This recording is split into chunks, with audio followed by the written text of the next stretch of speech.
আপনি কি নিজে মাছটা ধরছেন গিয়ে নাকি আপনি আড়ত থেকে কিনছেন? স্যার আমার বেশ কিছু জেলে আছে যারা মূলত মাছটা ধরে নিয়ে আসে। ওরা তো বিভিন্ন ধরনের মাছ নিয়ে আসে, বাট আমরা জাস্ট কোয়ালিফাইড যেগুলো আমাদের অনলাইনে দেওয়ার মতো কাস্টমারকে দেওয়ার ওগুলো নেই, বাকিগুলো আমরা খোলা বাজারে দিয়ে দিই। ওইটা কে চুজ করে?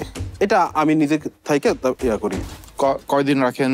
কিছু কিছু মাছ আছে আমাদের একদিনের ভিতরে ডেলিভারি দিতে হয়, আবার কিছু কিছু আছে আমরা 6 দিন 7 দিন রাখতে পারি। ঢাকায় যদি কেউ এই মাছগুলি কিনতে চায়, ধরেন ডিপার্টমেন্টাল স্টোরে, স্বপ্নতে, অথবা কেউ কারণ বাজারে, ও যেই প্রাইস পায় আর আপনি যেই প্রাইস পান, আপনার প্রাইসটাকে একটু বেশি?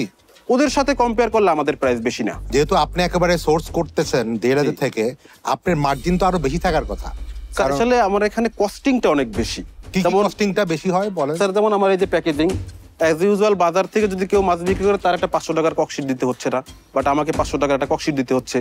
আমার এই ককশিটটা রেডি করার জন্য একজন লোক আমার এখানে চাকরি করতেছে। আপনাকে কেউ যদি একটা মাছ কিনে তাকেও এই শীট ককশিট দেন? স্যার আমাদের মিনিমাম রিকোয়ারমেন্ট বর্তমানে ঢাকা সিটিতে 4 কেজি।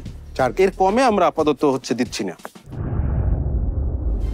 রবির সৌজন্যে শার্ক ট্যাঙ্ক বাংলাদেশ দেখুন বঙ্গতে, পাওয়ার্ড বাই স্টার্টআপ বাংলাদেশ।